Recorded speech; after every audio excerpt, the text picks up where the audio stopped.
We're doing multiple platforms so I can justify the time. Clubhouse, I'm going to leave you guys open, of course.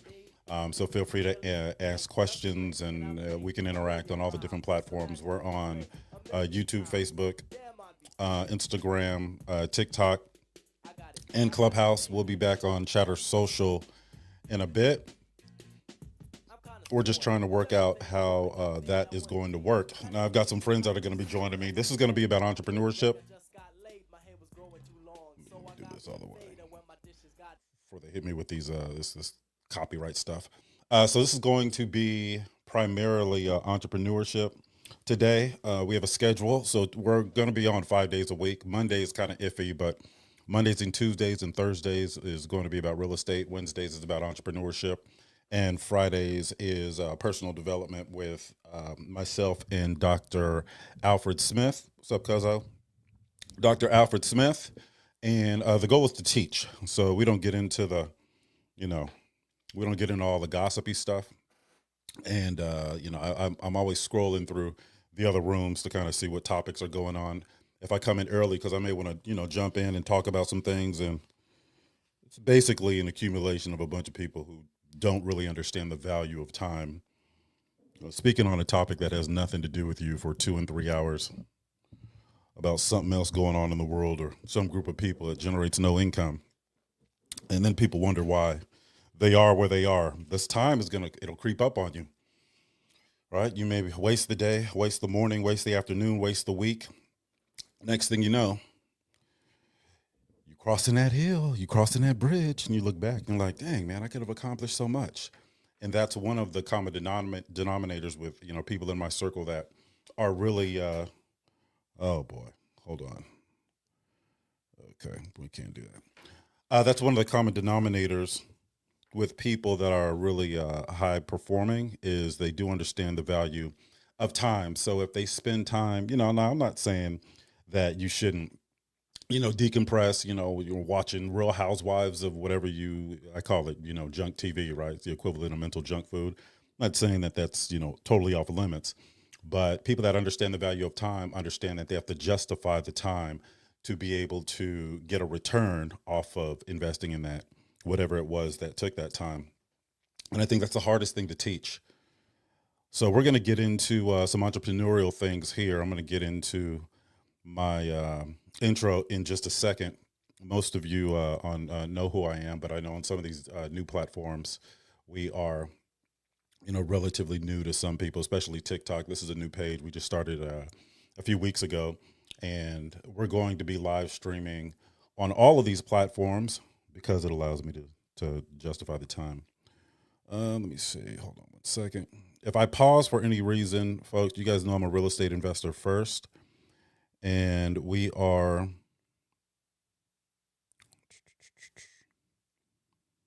Okay. So I'm involved in multiple projects. So if you see me pause for no reason, your sound is still okay. It's just that I'm active in certain areas, and they may need me to, walk them through something. So we're dealing with, some projects dealing with contractors and, people from the city, and I've got students that I need to make sure are okay, and all of these things, right? But one of the things that I don't think I've spent enough time on, because my focus for Data Points Academy is primarily we started out as pure real estate, and real estate I'm considered a real estate guy, but I'm also an entrepreneur. And I've had multiple businesses, and I've had businesses that have crossed. I've had multiple businesses cross the 7 figure mark, and probably could have went a lot further than that. Probably would have crossed the 8 figure mark. They were just businesses that I didn't really enjoy, and quality of life is a lot more important than money at this point. So we hit 7 figures in one business, and I decided, I don't feel like doing this anymore, and I was able to exit just as quick as I was able to enter. But my background, for those who don't know, I am a full time real estate investor. I am the founder of Four Data Points Academy. It's the only real estate investing training platform that doesn't have an end date. And we interact with people and take care of people until they get to the promised land or until they decide they no longer need us to. And it's one thing to teach somebody how to invest in real estate, it's another thing to teach somebody how to have a real estate investing business.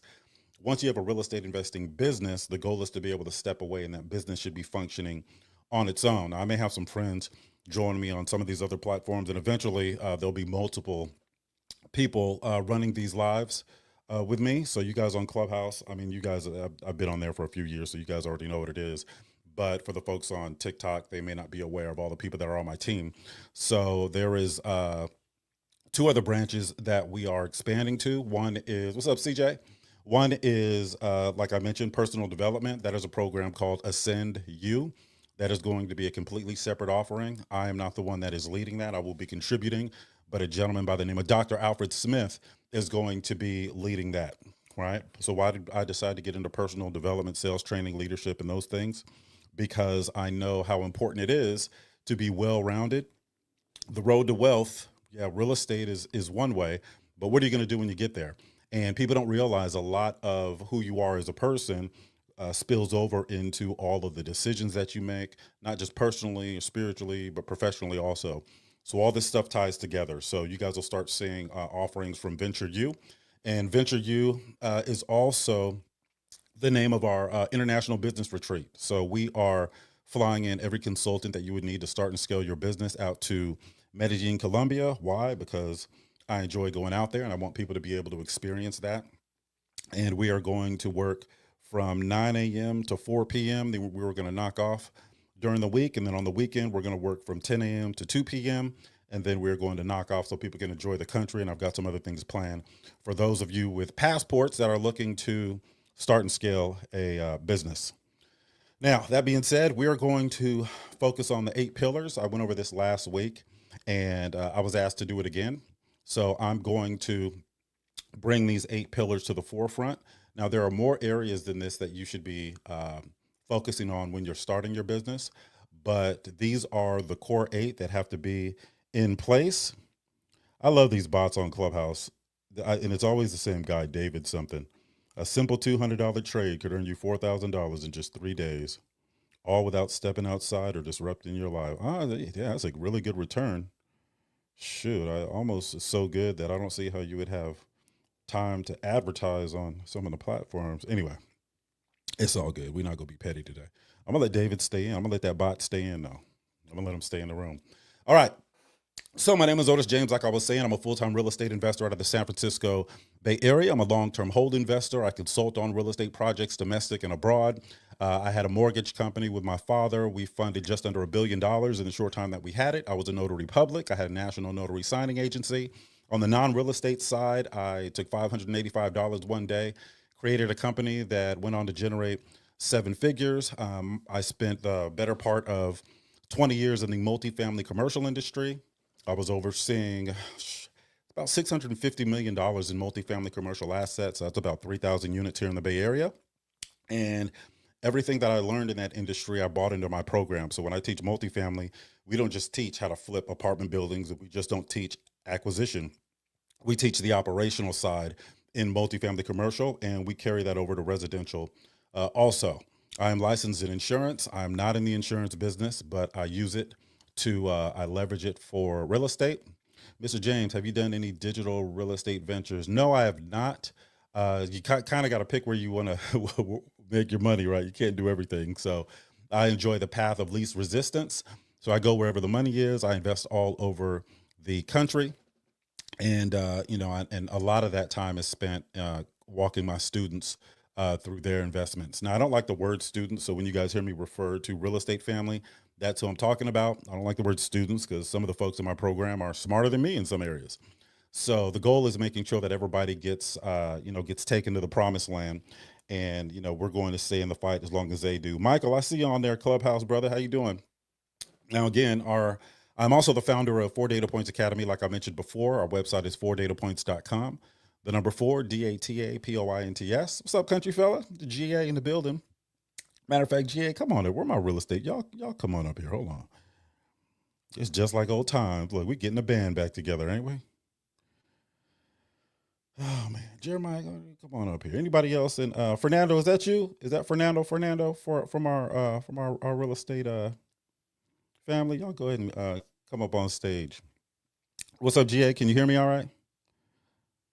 GA going once. Oh yeah, you good? How's it going today? Okay, all right. I'm just checking, just sound checking. So Fernando, what's going on, brother? Jeremiah, Michael. So these are folks that are in our real estate family. We call it a real estate family for a bunch of reasons.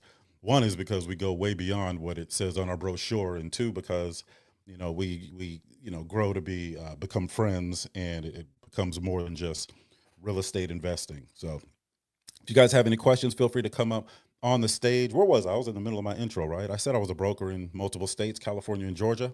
Let me see, mortgage brokerage, real estate brokerage, national notary signing agency, blah, blah, blah. A lot more, sounds way more impressive on paper than in real life. So I'll spend, I think I'll stop there with the intros. I'm telling you, these intros, man, I've only introed 1,200 times so far. And I don't know why I always wonder if I'm missing anything. I'm sure I am. But today, we're going to talk about a few things. The first thing is, so a lot of people want to start a business, and they think there's all these limiting beliefs when it comes to starting a business. There's always that little voice telling us that, hey, I can't do this, like I can't do that. And I want to encourage everyone to move forward and take action even before they have the plan put together. All you got to do is make a little progress every day, and I'll give you an example of that. And most of you guys have heard this story, but I was involved in a real estate transaction some years ago, and I was already at the point where I only did listings and things for friends. I wasn't active, right? I'm still not, what we call in production. My license is active in California, and in Georgia. It's active, but it's on pause. I got to do my continuing education. So that'll be back up. But there was a personal friend that I did this listing for, and I won't get into the details, but it just didn't work out. So I released them from the contract and basically told them, go get somebody else.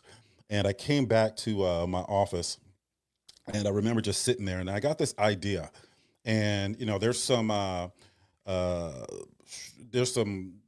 NDA stuff with it, so I can't get too specific because I sold that business. But I came back to my office and I had this idea that was far fetched by all means. It was far fetched. It had nothing to do with anything that I'd ever done. I didn't have any of the equipment to start it. I had zero knowledge of how to run it. Like, it was just an idea, and the idea came from back in the day when it was about 2000 when I was a notary, and I did three notary signings that were really far from each other. And at this point, this is almost 25 years ago. I was just kind of up and coming, and I was working. I quit my job at the phone company because they offered a buyout, and that buyout was $25,000, and then they gave you 2 weeks pay for every year that you've been there. And me in my early 20s, I had never seen that type of money. Like $25,000 at one time, to me, was like if somebody handed me a $500,000 check like today, right? Like, that's how much it was. No plan, no nothing, right? And it was a pretty decent job for at the time. I was making about $30 an hour, and I was working on the DSL internet, setting up for the phone company, and so it was a really good job. But they threw that money in front of my face, and I was out. No, I had a family, no plan, no nothing, and I got that $25,000, and then just before I got it, I called HR. You ever do that? You call HR and then go tax exempt so you can get the whole thing. So you can get the whole thing. And I'm like, well, I'll pay the taxes on this later. All right. And, so I got that check. I quit that job. And I would love to tell you that I invested it wisely. But I did not. I went out in true Negro fashion, went and bought a car with 20-inch rims and TVs in the headrest and a stereo system. And so, like, in 5 months, I was broke. I spent the whole thing, and I paid a couple bills, but I was broke, and I had to go back and get a job. And so I figured I didn't have my real estate license yet, so I figured I'll go into leasing apartments. That seems easy. All you do is walk in the door and say, "Here's the apartment. You want to lease it or not?" So it was $15 an hour plus commission, right? And I was number one salesperson in the company, so I was doing really, really well in that. But I thought it was just going to be temporary, right? Because I just had to pay my rent. I wasn't looking for a career in multifamily commercial, and I was a notary too. And so what I would do is I would work my job, and then when I got off, I would take signings kind of on the way home, and these signings paid me about $125 per signing. So you do three, that's what, 375. So it was pretty good money for me at the time. But this last signing was, I thought they were going to be close, but they were in three different cities. And imagine this: I get off at 5 o'clock. I take my first signing. That's 2 hours. That puts me at 7 o'clock. I go to my second signing. I get there at about 7:30. And I don't know if you guys are familiar with these signings and loan documents. They can be 100 pages, like 100. In the second signing, I'll never forget it. It was an older guy, and he was an attorney, and he read every single page while I sat there at the table in front of him. That signing took me 3 hours. And these signings had to get done, right? Because the people are closing. And if you go past the day, they may have to rearrange some of their closing paperwork. It could be an issue. So after my second signing, I was exhausted. Now, mind you, I'm up at 6 a.m. in San Jose, driving to Oakland to be there, getting ready, driving to Oakland to be there by 8:30. And, now it's 10 o'clock at night, and I am exhausted. And I still had to drive 75 miles to my last signing. And I decided I'm never, ever doing this again. So I went home, and this ties into the business idea. So I went home and I looked at the paperwork that these companies would send me in order for me to get the signing appointment. And I took their paperwork, and basically all I did was scratch out the company's name and put my new company's name on there. And I don't even know if I had a DBA. This wasn't, I didn't get an LLC. I didn't do none of that stuff. Right. So I changed the company's name and put my name there, or my company's name. And I think I filed a fictitious name statement, or something like that. But it was very, very minor. And and then once I did that, I started calling all the title companies and closing companies and let them know, hey, I have a signing agency. So if you need a signing, just let me know. And I remember the lady goes, oh, okay, well, what's your jurisdiction? Like, where do you go? And I don't know what prompted me to say anywhere in the continental United States. But that's what I said. She was like, oh my God, we've got signings like all over, right? Like, I'm like, yeah, no, send them to me. So there's something called the National Notary Association, and they have a database. So what happened was I started getting these signings, and I just would call people from that database and have them do the signing for me. And I would just pay them out of when I got the check. So I get the check and I charge like 150 to 175, and I would pay them 75 to $100, and I would just keep the rest. So like literally overnight, I had a national notary signing agency, and I did that, and I ended up, quitting my job to do that. Now that business model is called outsourcing, right? Some of you guys are familiar with that. So I got that idea ingrained in my head. And that business did decent enough, especially for somebody that had no idea how to run a business. All right. There was like no accounting, no nothing. Like it was just give me the checks and I'm spending it. And but that always stayed in my mind. Come on up, Tavares. That always stayed in my mind, because now you fast forward years and years later. I'm sitting in my office after that listing didn't go well, and I was pretty upset, to be honest with you, because that impacted the relationship with me and my friend. And I got the idea to do this thing, this thing, this business that I just mentioned that I had no idea about. And I happened to be walking in front of my house, and I saw a vehicle that had that business advertised. So I went, and I know those guys. I see them all the time, so they kind of knew who I was. So I said, "How much do you charge per unit?" And they said, they gave me a number. So I went back in the house, Secretary of State, started an LLC, opened up a bank account, or another bank account at a bank that I was already at. I what do you call it? Went to grasshopper.com, right? Because back then, I don't know if they still have Grasshopper around, but you could get like your phone, your voice over IP phone service with the extension, so it looks like you're, bigger than you are. And then I went to Wix and paid $14 for a website. I didn't even change the website. I just changed the name. Like I used the template that they already had for it. That's how generic it was. And I already had all the relationships. So I branded myself as a company that does that thing. And then every time I got an order, I just marked the price up 40, 50%, and then paid the guys to do it. And then I ended up doing that. I had multiple people that were servicing these orders, and I did nothing. I spent like 3 hours a month on that business, and it generated, and it cost me about $585, maybe a little less, and it generated 7 figures in the time that I had it.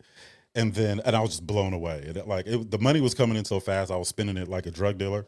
You know how drug dealers be, but I was a little smarter now, and I was putting it in real estate and other investments and things like that. And so I just continue, I continue that business model every time I need to generate something. And I didn't put a lot of thought into it, because the point I'm trying to make is it seemed far fetched, right? And for those that just joined on TikTok, we're talking about entrepreneurship today, and the guide that I'm going over, all of these things you need to focus on, my notes, I'm going to make available to you guys. So when you, I would say type entrepreneur to the number above my head, but I don't want y'all to get embarrassed when you can't spell it right. So just if you type business, if you text business to the number above my head, or yes, or whatever, I will get you this guide. It will, I'll send you the link, and you can download this guide if you're thinking of starting or scaling a business. But the point I'm trying to make is I took action, right? I figured it out along the way, and I didn't have anybody that, well, I did, but I thought it was just going to be a fluke. I thought maybe I'll make maybe a couple of grand a month, a little side money. And no, it was a significant amount of money. So if I never would have, there's 2 lessons in that. One is, when that real estate transaction went bad, that could have been discouraging, right?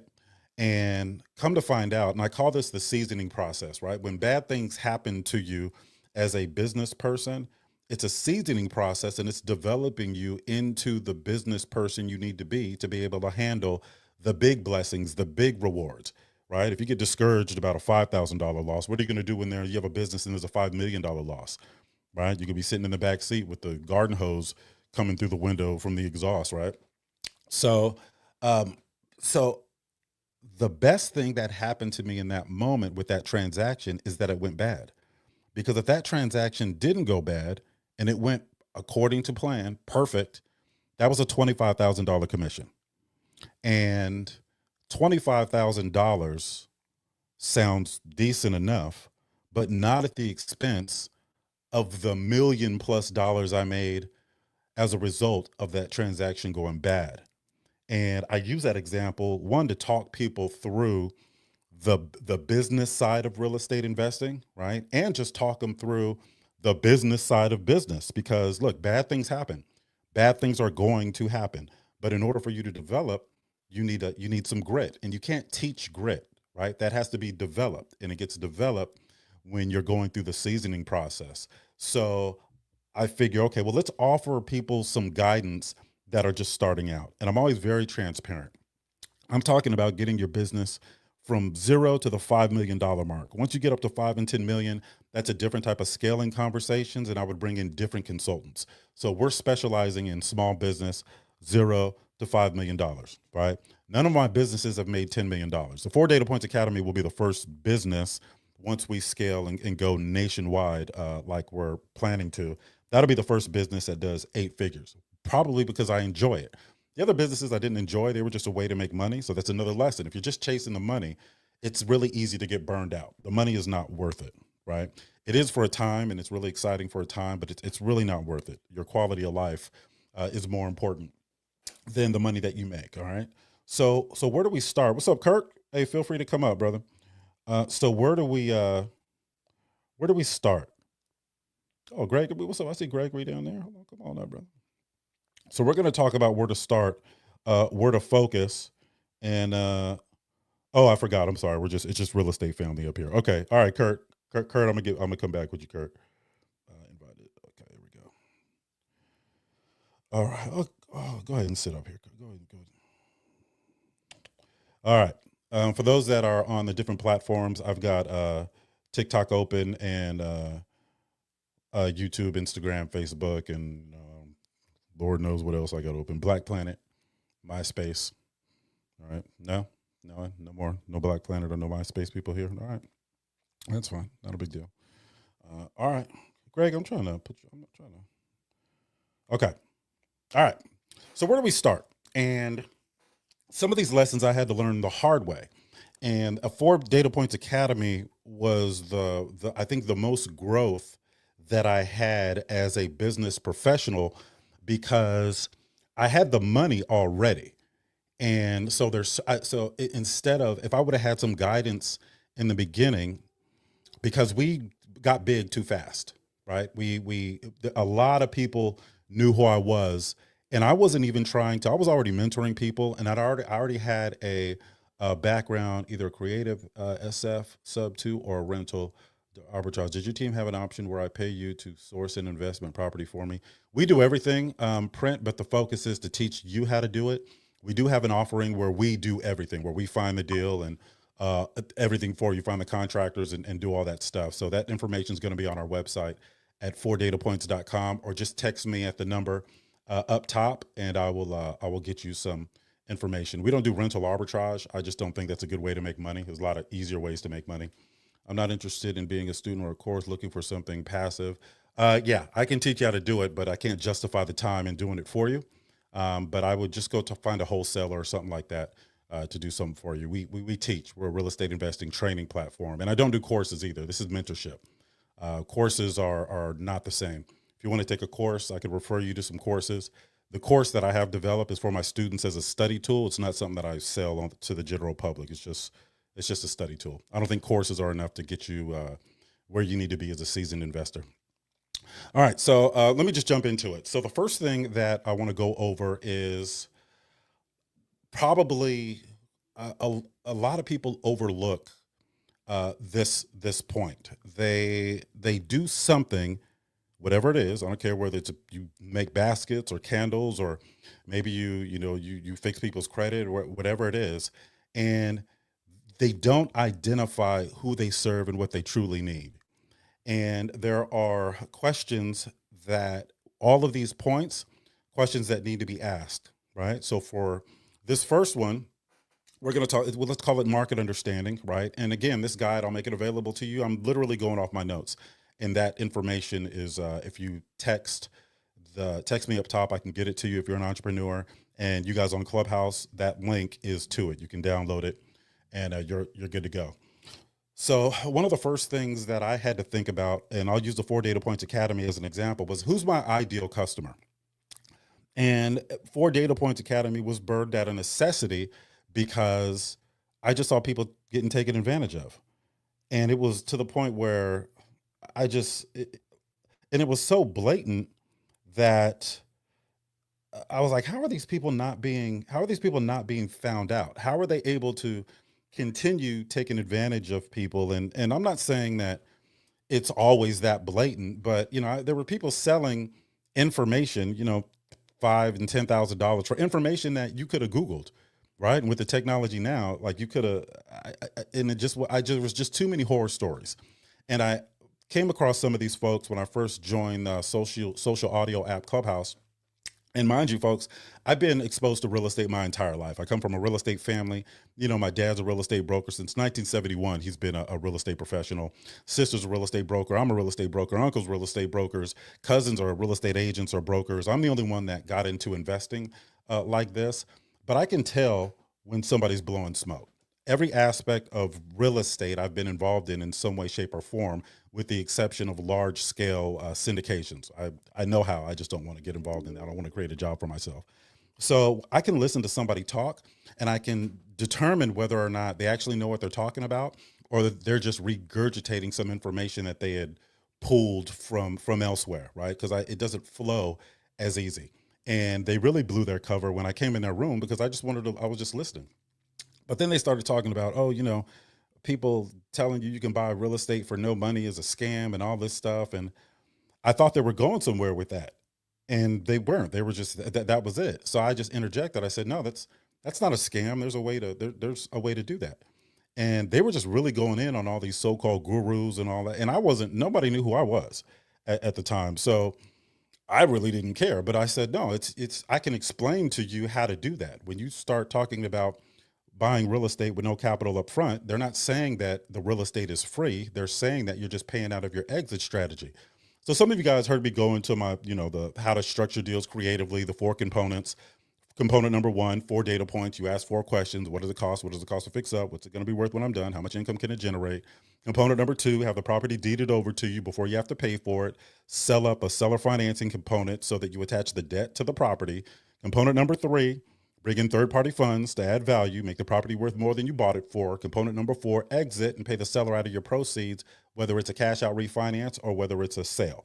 So I was explaining that to them, and I told them I would explain it to them. They said, all right, well, explain it to me in 5 minutes or less. I said, well, I can explain it to you in 3 minutes. You just got to listen real fast.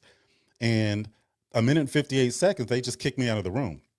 So I said, okay. And I'm very, very competitive. So I just started my own room and just started teaching the basic fundamentals. And then the pandemic was really it really hit and everybody was at home. And I didn't realize there was a demand for this stuff. So I actually, developed the program that way out of necessity. And I created some lessons to give to people so that they could protect themselves. And I wasn't even selling it. I created it to give it away for free. And because the demand was so high and I have a training background, I had to organize the information. What's up, Brandon?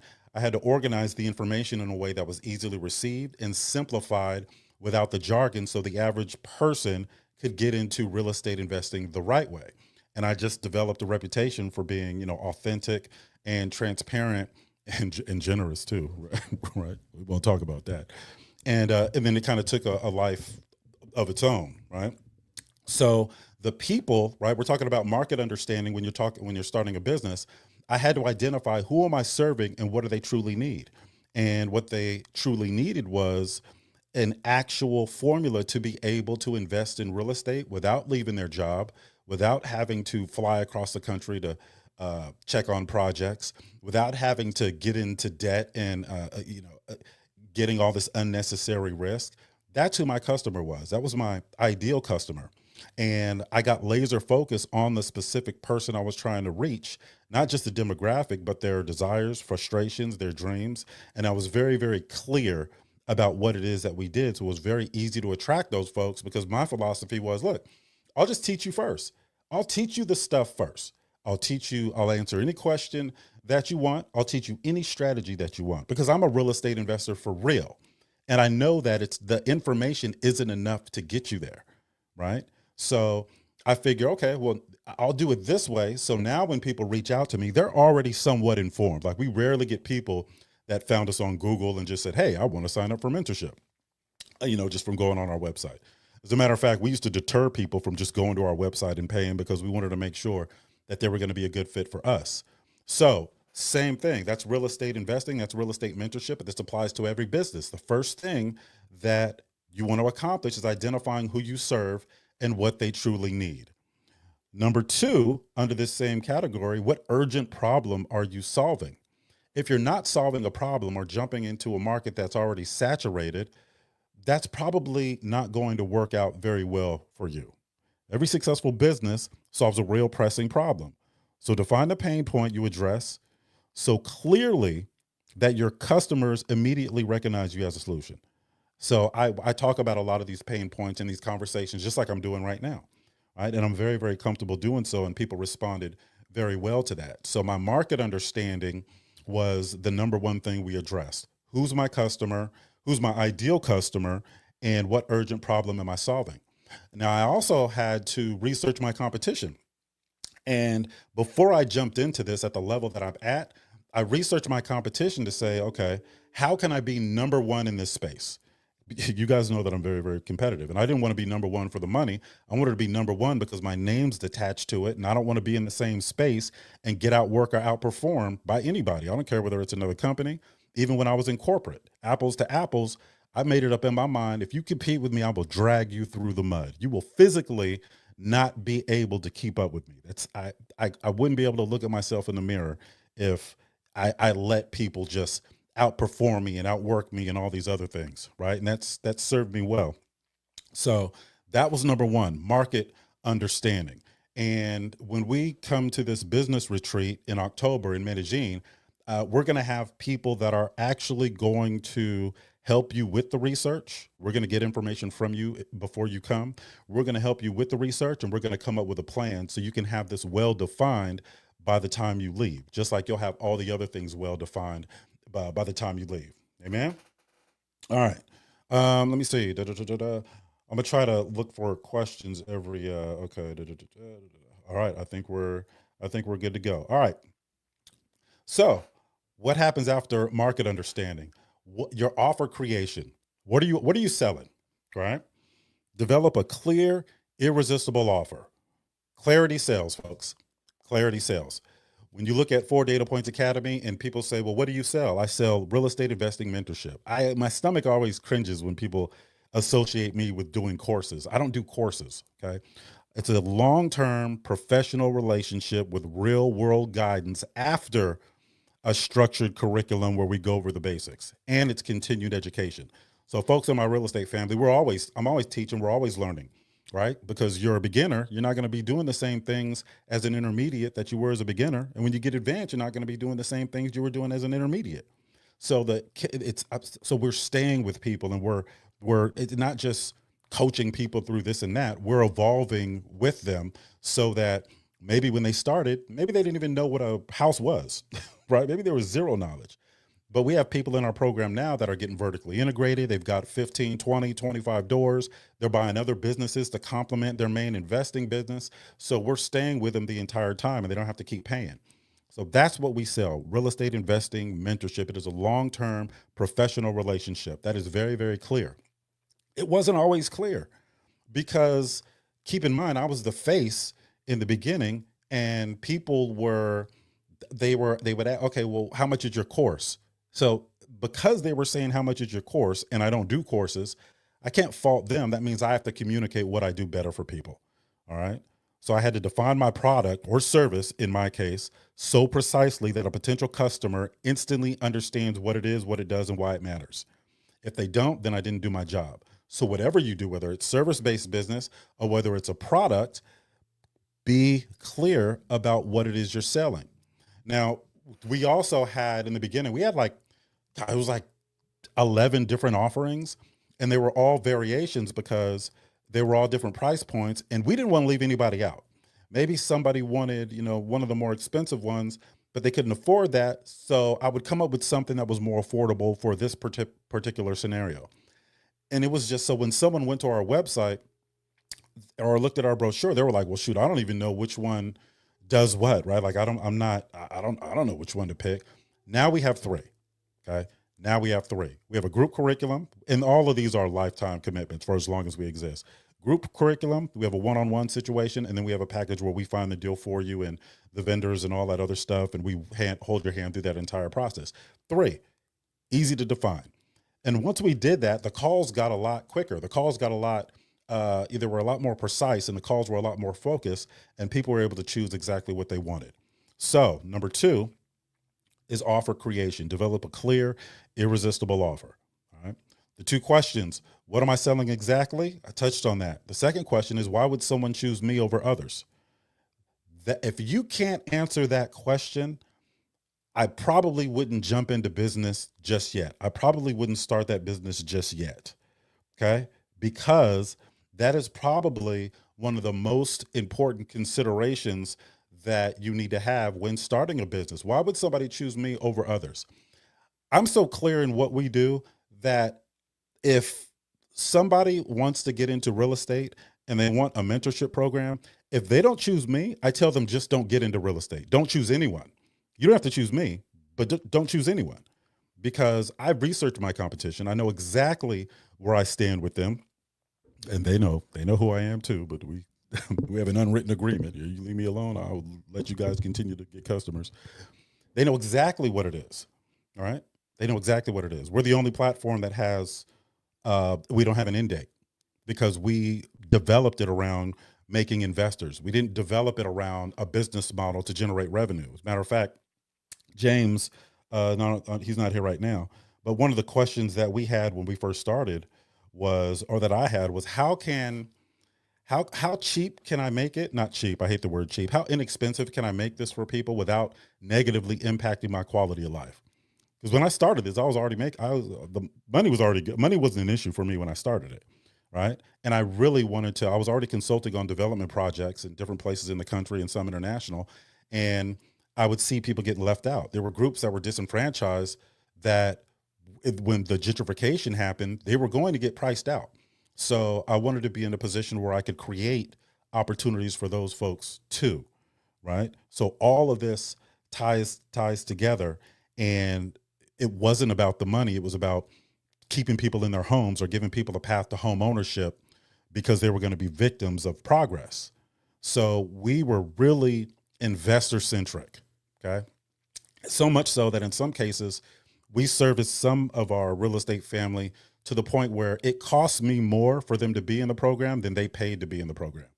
So why would somebody choose me over others? I was really clear about that, right? That's probably one of the more exciting aspects of what it is that we do. Now, pause for a little bit. So we're talking about Wednesdays, every Wednesday at 7 o'clock a.m., we are going to be talking about entrepreneurship. Mondays, Tuesdays, and Thursdays, it's going to be real estate. Friday, it's going to be personal development, and we're going to be on all the platforms just like we are now. Today, we're talking about entrepreneurship, and we are talking about the 8 pillars of focus. And I've done this same teaching before. We're talking about 8 pillars of focus that if you're considering starting a business, that you need to focus on. And right now, we're on pillar number 2. Number 1, we talked about market understanding, identify who you serve and what they truly need. That means who's your ideal customer and what urgent problem are you solving. And now we are at offer creation, developing a clear, irresistible offer. What are you selling exactly, and why would somebody choose you over others? These are, I'm reading right from my notes, folks. And this guide is available to all of you if you want it. You can just text that number above my head if you're on TikTok. If you're on Clubhouse, you can download it at that link that's right above my head. All right. This is going to be a VentureU offering. VentureU is the leg of 4 Data Points Academy that focuses on entrepreneurship. If you are interested in coming to our international business retreat in Medellin, Colombia in October, first week of Q4, then I have information for that. You can go to ventureu.live or just text me or reach out to me and I will make sure you get that information. The goal for that is to have everything you need in one place. I'm flying in experts. So every aspect of your business, even more than what we're going over today, you will have a blueprint for by the time you leave, including getting in a position where we can get you funding and all these other things, right? So that's where we are. Now we're on number 3. Number 3 is probably, and you'll hear me say, oh, this is important, and this is important, and this is important.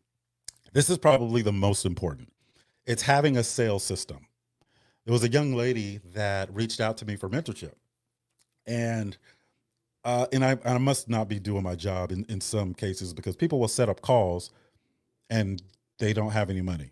I don't know. That's weird to me because I don't understand what the I don't and that's probably my fault, right? I probably, I don't know, maybe I wasn't clear enough, but so, but what happens is I would get on some of these calls and sometimes, man, the Holy Spirit will just say, look, ask them about something else, right? Because this person is probably never going to get the opportunity to have this conversation because it costs to have this conversation, right? And the people qualified to have it are making money. They're not having these conversations for free, just for the general public. So I had this woman on, and the focus went from mentorship to, okay, well, how can we improve our situation so that even outside of real estate, so that you could afford mentorship at a later date. So I wanted to take a kind of deep dive into what she was doing, and she sold clothes. And I said, all right, cool, you sell clothes. All right, what type of clothes? And she told me. I said, okay, I'm gonna buy a piece right now. And the reason I said that is because I wanted to measure the amount of friction there was between my decision to buy something from her and it showing up at my house. All right. A company that's mastered the friction is Amazon. You could be walking through your house and be like, you know what? I could use a new pair of shoes. In 3 minutes, you start getting shoe ads all on your social media and all over every platform. When you click one button, you're already in the cart. Your payment information is already stored. Them shoes are in your house, in some cases, the next day, right? That is zero friction. So I wanted to see how much friction there was with this young lady. And I said, okay, well, how do I buy one? She said, oh, well, it's on my social media. I'm like, all right, cool. What's your handle? So I get there. I said, okay, I see you showing some clothes, but there's no way to buy it from here. Oh, well, no, you have to, reach out to me and tell me what you want, and then I'll go ahead. And she started going into this whole process. I was like, look, sis, you're not going to sell anything that way. And if I'm going to be critical about anything a person does in business, that means I'm going to provide a solution. I would never just be critical and say, and just leave it at that, because that's not doing anybody a favor. They're no better off, right? Explaining what's wrong is not very constructive, right? Unless it's only part A of the conversation. So I gave her some ideas on how to create less friction and how to present herself on social media, and recommended that she separate what she does from some of the other things that she was posting. And we got into how to how to present yourself in a professional manner. And we talked about 45 minutes, right? But what I was trying to do with this number 3 was give her a sales system. Now, but given the amount of resources that she had, she couldn't just throw a bunch of money at it. So I was basically explaining to her what I would do if I didn't have the capital to do this, crazy sales system, right? And so I gave her some tips, and then the call was over. And I don't. A lot of times I have these calls, and I forget about the call like 5 minutes after I had it, because I talk to so many people every day. So I don't. She may be in this room right now. So if you are watching me right now, I hope it worked out for you. You folks on TikTok, this is a new page, so if you can share the room, that would be great. Much appreciated. The more we go, the more we grow, the more opportunities that we're able to create for people that wouldn't necessarily have them. And you guys know I do a lot of free stuff for people that don't have access to this information, and I'll continue to. So if you guys share the room, it's much appreciated. You guys that are on Clubhouse, my TikTok handle is, what was it? I'm not going to. I don't know. I'm gonna give you the wrong one. I'll just let me keep going. All right. So sales system is number 3. Build a repeatable sales process. So these are 2 questions that we have to consider. So every time we go to another topic, I will give you the thought process and the 2 questions you need to ask when you are implementing this for yourself. First one is, how do I turn interest into paying customers? So curiosity isn't enough. There's you need to be clear. You need a clear, confident path that moves people from interested to ready to buy. So when I was talking about friction, I'm talking about creating as little friction as possible. Is anyone, I don't know, Scoot, is anybody else's TikTok acting weird? I don't know, brother or sis. I don't know. I can't see your picture. I have to keep dropping and coming back in. Well, you can come back in as much as possible. You're going to be welcomed every time you come back in. All right. I'll read it again. Curiosity isn't enough. You need a clear, confident path that moves people from interested to ready to buy. Your job is to guide them, not to leave them guessing. So when we do let me go to Clubhouse, right? Because I'm on multiple platforms, and you'll notice that there's different calls to action, right? Now, yesterday I had Clubhouse open, but the link at the top, I believe it was the 4 data points guide. So it is a guide that I created to teach new investors how to assess a real estate deal so they don't get into something they can't get out of. The link was up top. What happens when you click that link? We were talking about multifamily commercial, so I didn't have a link for that guide, so I just gave them that one. And then the people that reached out, I got them both. And the process goes like this, ideally. So they're on Clubhouse right now. It's a social audio app. They can't see me, but they can hear me. There's a link at the top. They click that link to download the guide, and then a page comes up with my wonderful picture on it and some questions, because I need their contact information and email to be able to send them that guide. Now, what happens with that, I already know those folks are interested in real estate investing. I've already given them something of value first. What happens is when they complete that form, it goes into my database, and there's some follow-up things that happen. They'll probably get an email in a few days. Maybe they get a text message in a few days. And I'm sharing mentorship information with them. And at any time for any of those emails, they can click and give them more information about mentorship. That's a call to action. I don't have to be actively involved in that, even though I see all the interactions come up across my desk. Like you guys that are texting for the entrepreneurship guide, I'm seeing that real time. So that is part of my sales process. That means I don't have to hire people to follow up with folks. And I'm only reaching out to people that I gave something to first. It's not cold calling. It is, I gave them something of value, and now I'm giving them an opportunity to take it further, right? So that's part of my sales process. So I would do something similar for everything that I do, right? because now we're talking about sales and systems and automations. It's very, very important, right? So what is my step-by-step sales flow? I just gave you an example of one leg of what that is. Now, let's say I'm doing a workshop. And after the workshop, we always extend an invitation for people to join our mentorship program. But I've given them something of value first. I teach folks. I don't just give you enough to go out there, and I don't sell you on a dream, and I don't sell you on the possibilities and how your first deal could be $1 million and you can go all the way to the promised land. No, I tell people the truth, and I teach them some things that they could use outside of my presence, and I give them a tool to be able to execute. All right. Now, are they going to go to the promised land off one lesson? No, probably not, but they'll be better versed in what it is they're trying to learn about. And then we already have that relationship because I always give something of value first before I ask for anything in return. All right. So the third area of focus is a sales system and having a repeatable sales process. Now, I'm a service-based business, but you may have products, so it may not be exactly the same. We're flying in consultants, again, to go ahead and put that system together for you. So we're going to be working with you in our business retreat in October for all of these things that I'm going to discuss. So you don't have to know anything. All you got to do is come with an idea, right? As ridiculous as it is, you're either going to find out how ridiculous it is, or you're going to find out how to bring it to market. So if you come to Medellin, Colombia, talking about, yeah, I want to sell screen doors for submarines. Well, we're probably gonna have to have a conversation about that, right?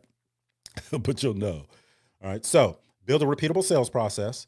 Figure out how you turn interest into paying customers, right? We want to reduce the friction as much as possible, make it easy. People want to give you money. Make it easy for them, right?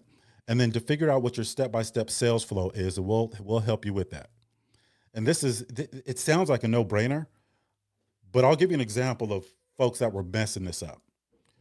There was every once in a while, I'll make it a point to support certain businesses, right? Not just Black-owned businesses, but Latino businesses, or women-owned businesses.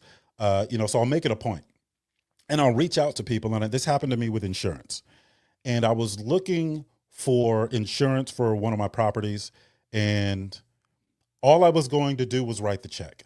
I just need you to tell me how much to make the check for. I wasn't going to be shopping around. I wasn't trying to get the cheapest quote. You just tell me how much to make the check for and who to make it out to. Do you believe I had to call 5 people to get somebody to allow me to give them money for their service? The first 4 were just so they didn't respond to me.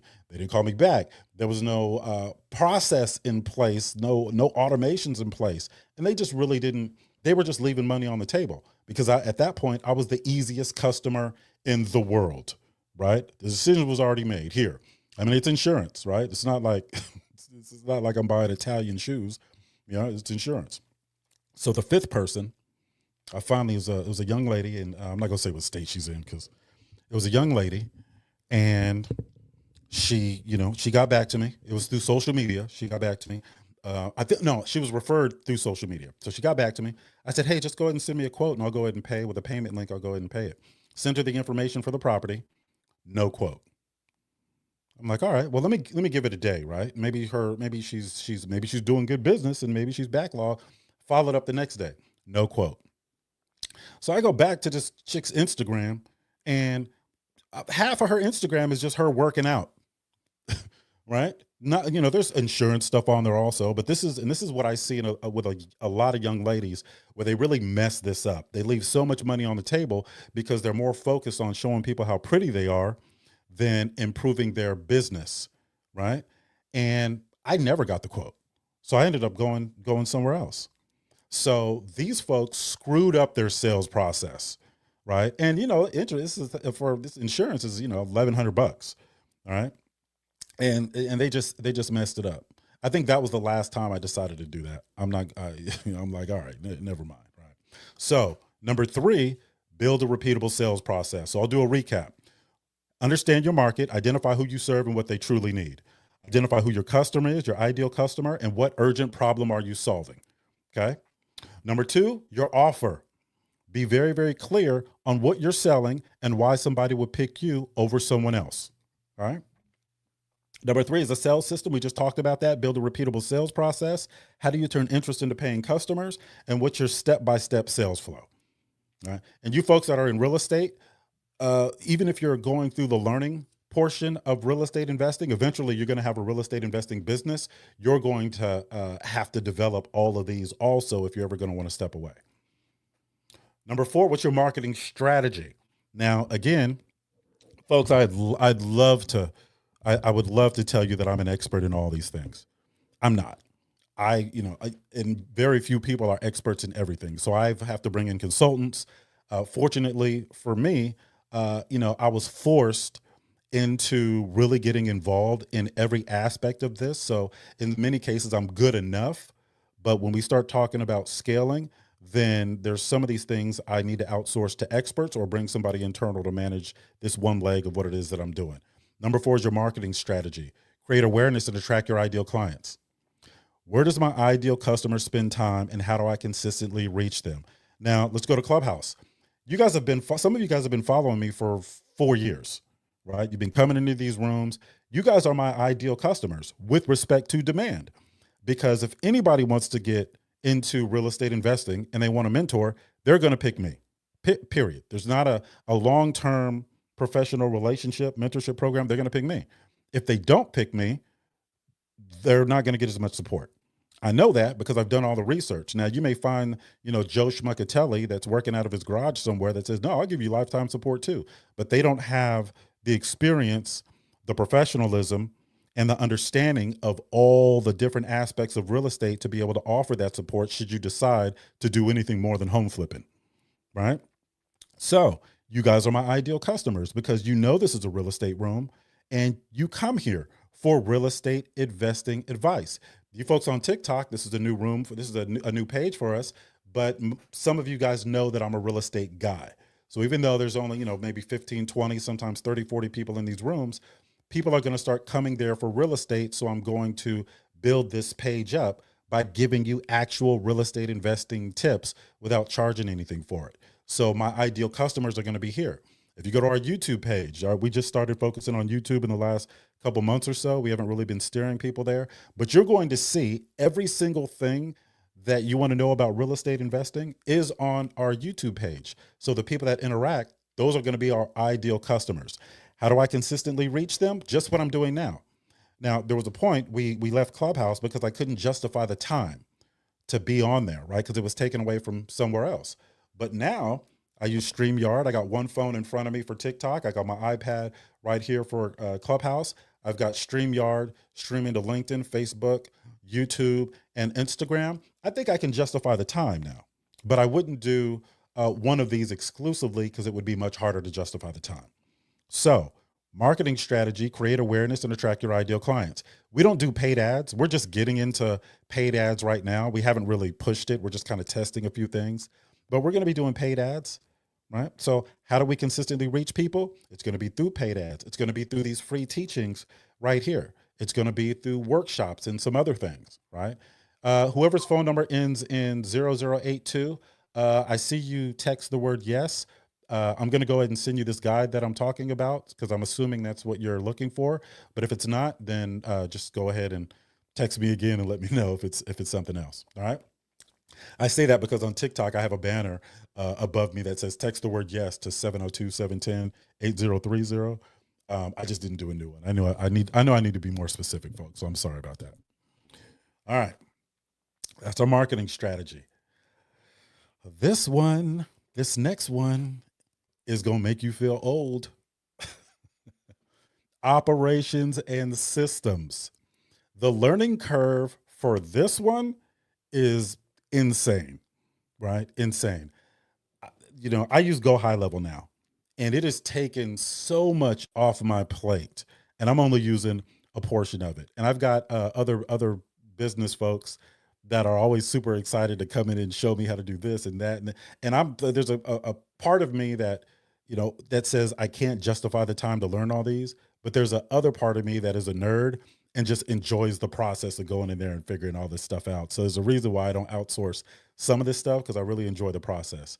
So now we're talking about operations and systems. And yes, I will be flying an expert to Medellin, Colombia to help set these up for you guys. It's going to be different for everybody depending on what it is that you're trying to do.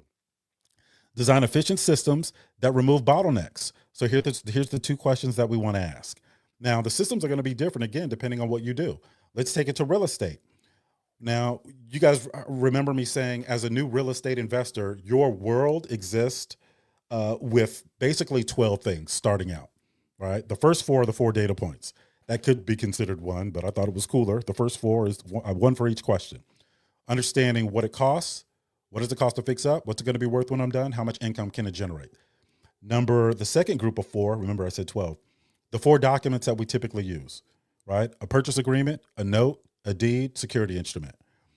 The last group of 4, remember I said 12, are the systems that we use to be able to function as real estate investors. How do we book a consultation with you? Oh, you can just text it up top, just request it. I'll reach out to you. That's going to come right to my desk, and I'll go ahead and yeah, we'll go ahead and have a conversation. And that is it Molly? All right. So the last group of 4, the systems that we use: PropStream or one of its competitors, eForms or Rocket Lawyer for your basic documents, not the complicated ones, not the ones that require an attorney. Rentometer.com to do a rental analysis, right? We got to know how much income our property is going to generate. And then a landing page or a website so you can have an internet presence. So that's it, right? Those are the things that's your operations and systems. Now, once you get a little more advanced, then the systems become a little more complex. So design efficient systems that remove bottlenecks. First question: what tasks can be systematized or delegated? I was very, very frustrated, because I would have people sitting in our database that reached out. Everybody in my database, everybody got something from me first. They got something of value first. And when so that's how they got in there, right? I've never added a single person to my database.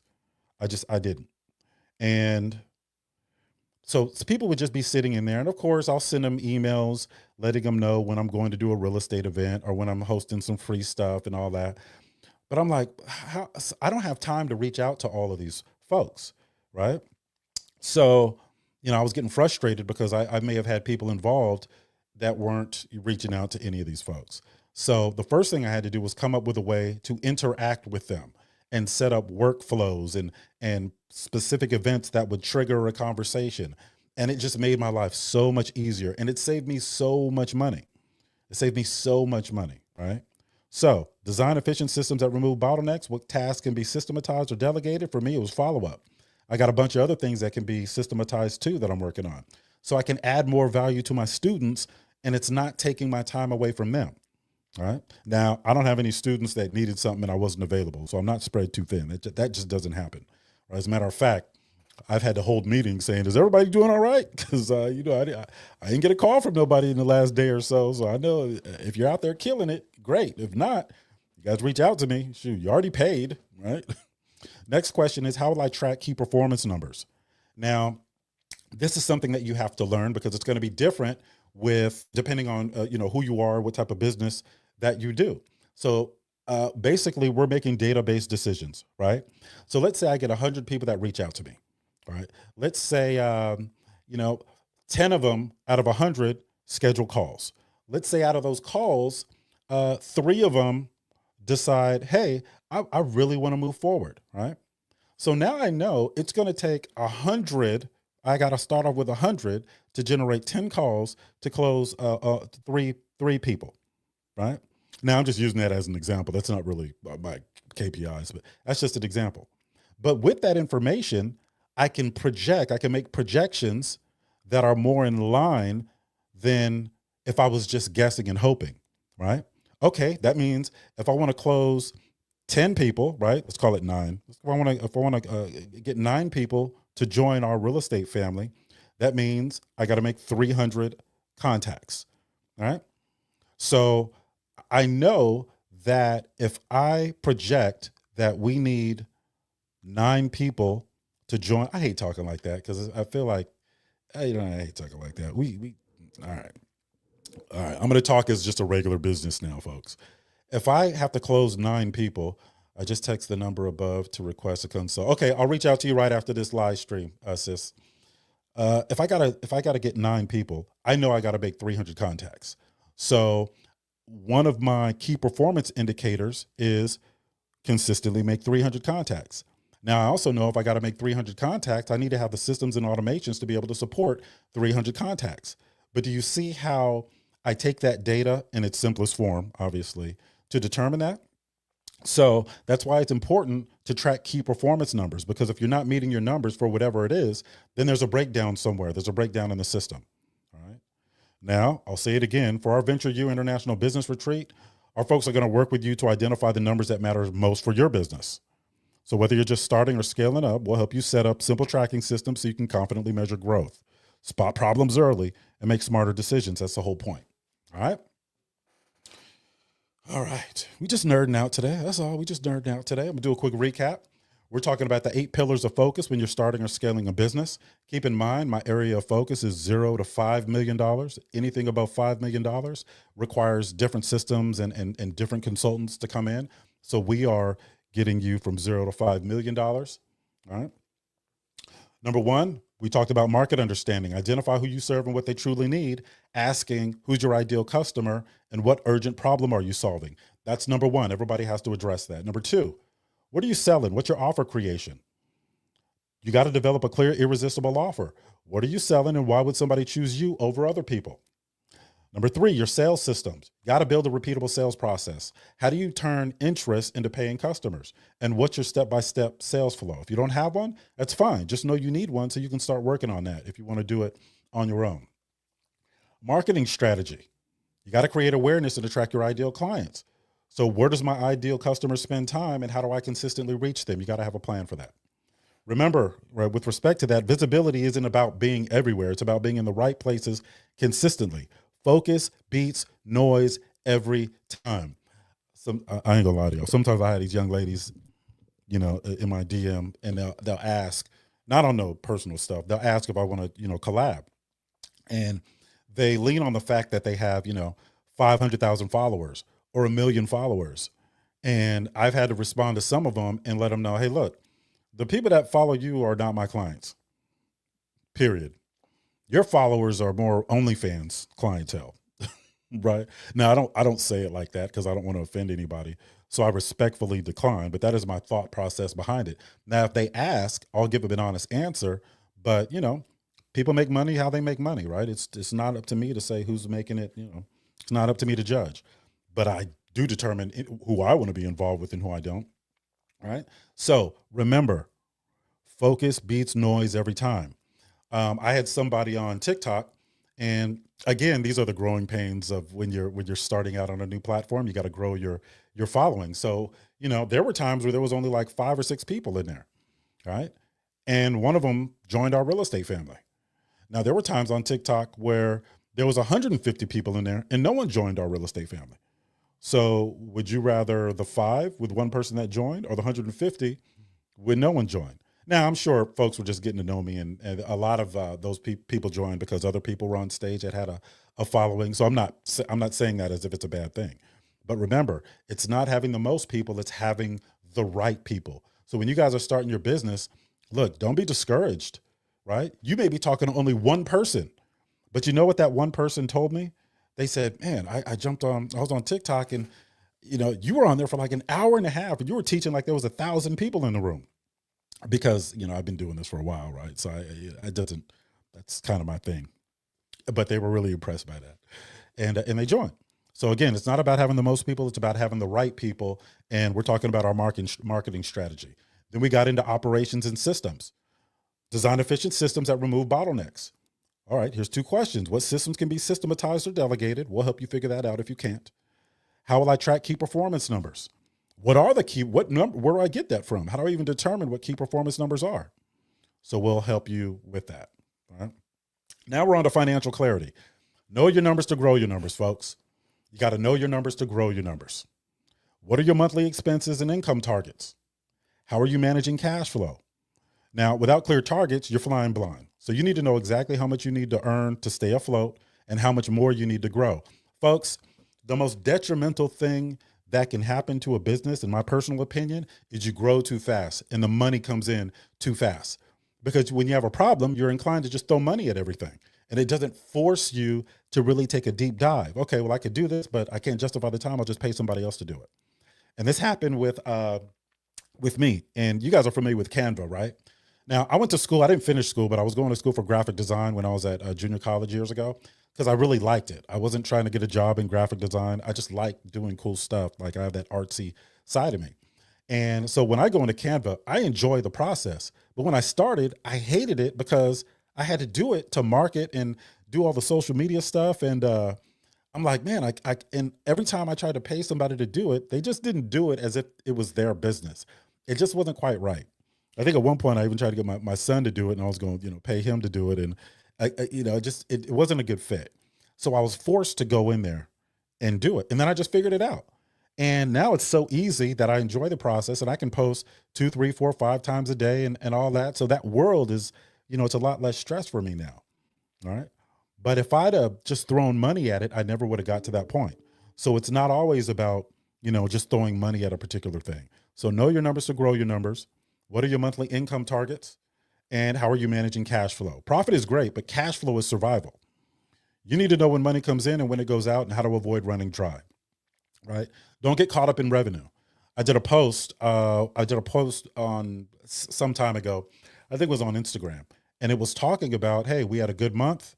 This month, we brought in about 287,000 on the real estate as a real estate investor, not for Data Points Academy, but me as a real estate investor. And then I went on to explain, but I only got to keep 12, right? So the revenue was, 280 grand or whatever. I only got to keep 12. The month before that, I only did 16,000 on the real estate investing side, but I got to keep 14. So I asked, which is the better month, right? Just to give people an understanding of the breakdown. So here's a reality check, folks. This is where most business owners fall short. They focus on making money, but ignoring managing it. So without clear targets and control over cash flow, even a great business is going to crash. All right. So that's important. If you don't know how to set that up, we'll go ahead and help you on if you're going to our business retreat. Now, we are going to have a program with a curriculum for VentureU. Right now, we're just taking a waiting list for that. Right now, our focus is on this international business retreat, but there will be a 3-week program that we have for entrepreneurs that can't make it out there. It's not available yet, but I'm just keep that in mind, right? All right, team and leadership.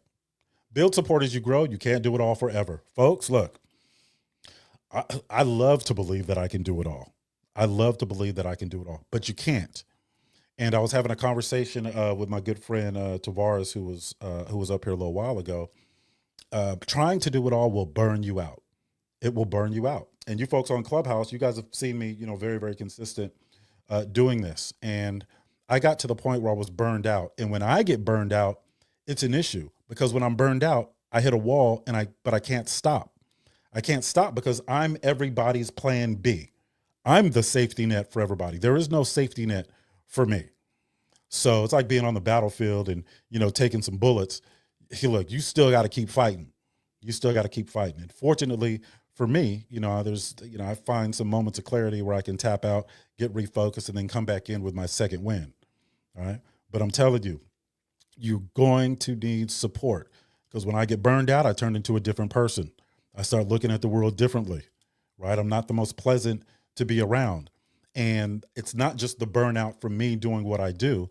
I take on the stress of 350 other real estate investors who may not be seasoned enough to deal with the things that go bad, right? To deal with the things when they're going bad. Hey, what's up, Rose? Hey, you folks on TikTok, again, thank you if you share the room. That'd be much appreciated. What's up, James? And, so when we're talking about building support and you can't do it all, you need to have a support team. You need to have a support team. Otherwise, you're going to run into some major, major issues, right?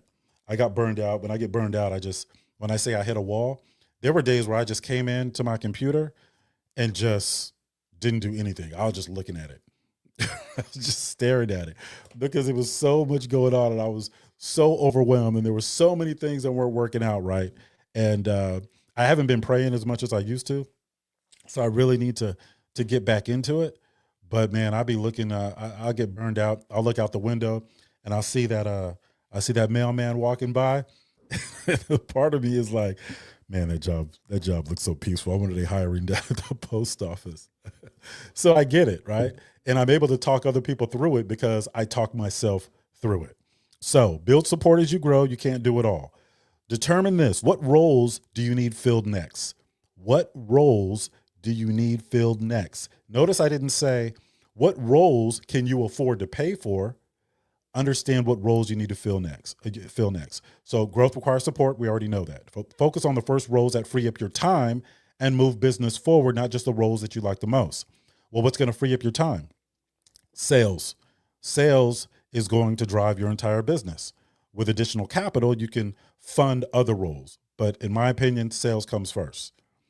How would you lead and manage a small team? So leadership isn't about doing everything yourself. It's about creating clarity, setting expectations, and empowering others to perform at a high level. Even if you're just solo dolo, even if it's just you right now, that is okay. Start working on your business plan, because the roles that you need to fill, your business plan is going to cover that. Folks, please don't make the mistake of thinking that you need the money to pay people before you do this. You got to have an understanding of where you're going. You got to have a goal. If you can't see it, you can't hit it. All right. Otherwise, you're just out there sailing like a ship with no sail, right? You just wherever the waves take you. All right. So do a business plan. If you need a business plan template, you can Google one online. There's a million of them, right? Now, this is also, keep in mind, every topic that I'm talking about right now, we're going to have experts in this topic in our business retreat, right? Our business retreat, you should be ready to launch after our business retreat. It's in Medellin, Colombia. VentureU.live, that information is going to be on this guide. So you guys that already requested it, that'll be on the last page. We're only taking 16 people, folks. It's a 17-room villa. One of my requirements was there's got to be as many bathrooms as there are bedrooms. So there's 17 bathrooms. I got a private chef coming, so you don't have to worry about any food. Everybody's going to be in the same house. I'll be in that house. All of the consultants will be in another house, and we're going to work on your business. 5 days. 6th day, we're back on the airport, back in the airplane. All right. Whew, we're almost done, folks. Mindset and personal growth. This is the biggest one. But this is the biggest one for me. Your business can only grow as much as you do. And mindset is so important, because I'm not going to get into the event that I went to. The event is October 1st to October 6th. I'm not going to get into this, the event that I went to that triggered this. Most of you guys have been following me, know about the Tony Robbins event. But I left that event and my income increased 5 times over. I didn't learn a new skill. I just changed the lenses that I saw the world through. And I approached what I was already doing with a different attitude. So ask yourself this. I would probably do this before I do anything else. What habits or beliefs do you need to strengthen? Your mindset is either a multiplier or a limiter. We talk about limiting beliefs. Your mindset is either a multiplier or a limiter. Strengthen the habits and beliefs that fuel resistance, discipline, and smart decision making, because your business will only grow as much as you do. How am I protecting my energy and focus? Man, this is, we're going to be talking about this in the Ascend You, which is the personal development, change your image, change your income, with Dr. Alfred Smith. Distraction is the enemy of progress. Distraction is the enemy of progress. And folks, I'm guilty of it too. I'll be scrolling through these different platforms, because, I got a post on there. So I'll be scrolling, and how they have that, the recommended for you, right? You want to see what Instagram thinks of you? Go to your recommended for you. I'm gonna show y'all mine. Y'all can't see it, but y'all on TikTok, I'm gonna show you what mine says. I'm gonna show you what mine looks like. Let me see. Okay. Let me see. Yeah. Well, I'm not gonna show you what mine says. It's just, but evidently, Instagram thinks I'm a potential OnlyFans client, but I be scrolling, and this stuff on there could be so distracting, right? There's so much. It's not a lot of constructive stuff on there. I'm always in. My mood is always worse after scrolling. I've got an idea of what the world has become, and it's not pretty. It's just not constructive. All right. So I got to limit how much of that I do. All right. And then there's always that little man inside of me that thinks that he can change the perspective of the entire world. And half of my time on social media is spent erasing something that I typed and I was going to send. I was like, no, no. So I'm trying to get disciplined and not responding. There's just too many idiots out there and I can't compete. Like as soon as you fix one idiot, there's 1,000 more right behind him or her. So understand your business can only grow as much as you do. What habits or beliefs do you need to strengthen? How are you protecting your energy and focus? Who you surround yourself with is a major indicator, right, of how successful you're going to be or how bad off you are going to be. When I live in the San Francisco Bay Area. I keep my circle very, very, very small, right? Even in California, I don't really go out when I'm at home, right? Here, I'll go out maybe once in a while, but I don't do clubs, right? I don't enjoy at this point in my life being around a lot of people. There's just too many negatives that can happen versus the positive. So I'm very strategic in where I show up at. If I go out somewhere, I'm usually flying to Southern California to hang out with my good friend Anthony Glenn and the Win and Real Estate team, and we'll hit wineries up for the weekend and stuff like that. There's certain conversations that I don't need to be a part of. And believe me, there are a lot of conversations I would like to be a part of, but out of discipline, I know that I cannot, right? I don't take the perspective of anybody not where I want to be or where I want to go, right? It's just, and it takes discipline, folks. I know. I know. I had to come to the conclusion that look, there's just certain conversations that you're better than, right? Certain conversations, there's no win out of it. If it is not about empowering somebody or uplifting somebody or giving somebody some information of value, then Otis, shut the hell up. All right. Now I laugh and joke and clown around just like as much as anybody else, but I'm very cognizant of what I'm doing to protect my spirit, to protect my energy. And all my friends know this about me. I'll just disappear. I just won't answer my phone. I won't even have a conversation. If somebody is adding value to me, then great. If they are taking away from me, no, we don't do that. I don't do that. Now, I'm not talking about the folks who I invest in, who I invest time in, but I don't spend time talking to people. I invest time talking to people, all right? Because I want a return on my investment. And them leveling up or performing at a higher level is my return on my investment. All right. I'll pour into people. I'll pour into my friends. I want all of us to do well. I want every group that I'm in to do well. I don't want to be in a position where I always got to foot the bill for everything. Right. I've got certain, I like to do certain things, but when I like to do them, I like to do them now. Right. Hey, you know what? Let's go to Medellin. I like going to Colombia. Let's go to Dominican Republic. Let's go to wherever, and we go. I have a reputation when you introduce the idea before you finish the conversation, I'm already booking it, right? But what fun is that if I got to do it by myself or just with maybe one or two people? If all my friends can't enjoy it, so one of the decisions that I made is, look, either my friends are going to level up, or we're going to have to be friends from a distance, because I'm not, I don't have no more dependence. We're grown men. We need to be able to move like grown men. Right? So that's also how I protect my energy. I don't take advice from anybody that hasn't accomplished what it is that I'm trying to accomplish. Right?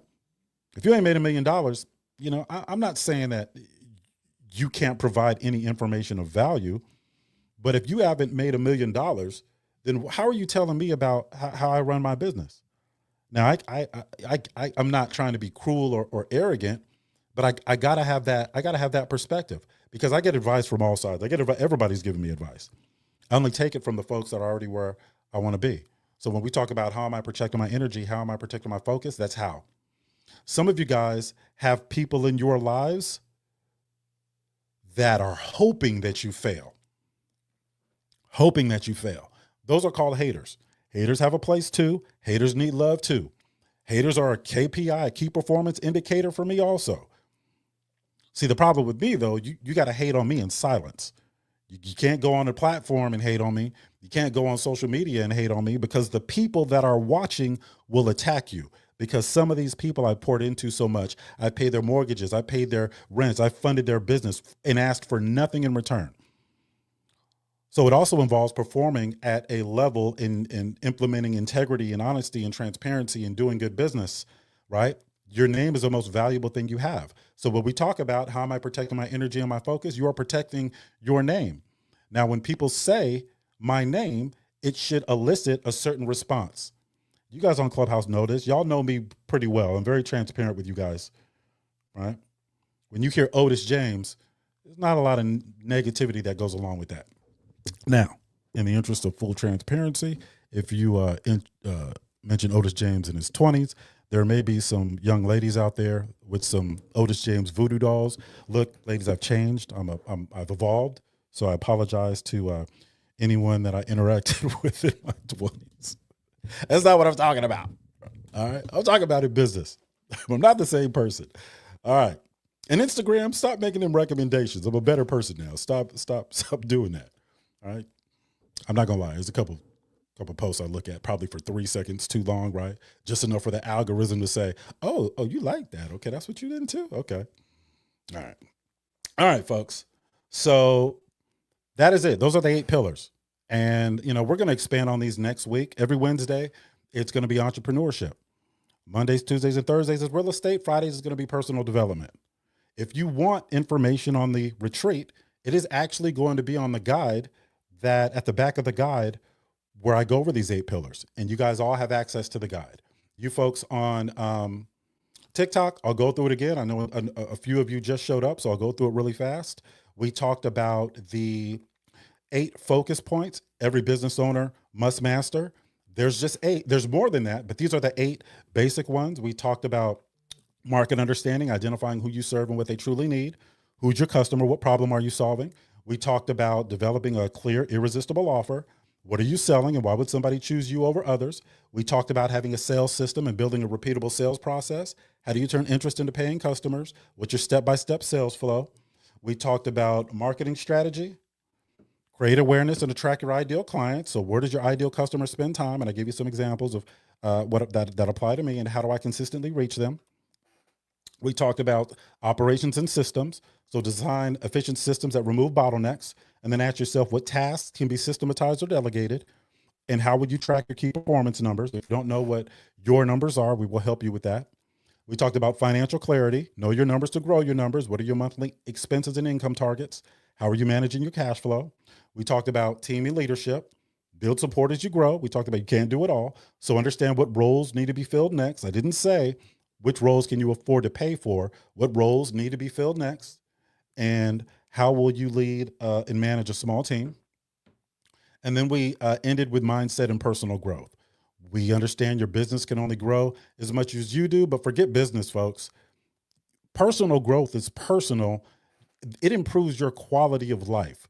The world, the lenses you see the world through there's a direct correlation, right? There's a direct correlation. And some of you guys have witnessed this without realizing it. You notice like you'll be in a pretty decent mood and then you'll scroll on social media for about 15 minutes and then you feel worse about yourself. You're either too tall, too short, too black, too white, can't fight, all of the things, right? Too ugly, too pretty, too this, too that. It's the whole world telling you you're not good enough. And people don't realize that all of that is a false reality that is made up. That world doesn't exist. And what happens is you miss out on the things that you already have. Right? Wealth is just, wealth is different for different people. Now there's financial metrics we can use to determine how wealthy we are, but don't focus on that so much that you miss, going to a game with your kid or playing catch out in the front yard. Like those things are more important than any money that you're going to make. When you get older, some of us have kids. What your kids think of you when they grow up to be adults is more important than any money that you could have made. So mindset and personal growth, that is the lifesaver, right? That is the lifesaver. All right. So we're going to wrap it up there. I'm going to stay on TikTok and Clubhouse. I'm going to shut down everything else. You folks on YouTube, LinkedIn, Facebook, and Instagram, appreciate you. You can go ahead. You guys just reach out to me. All y'all know how to find me, right? If you're watching me right now, you know how to find me. So I'm going to stop that live stream there, and I'm going to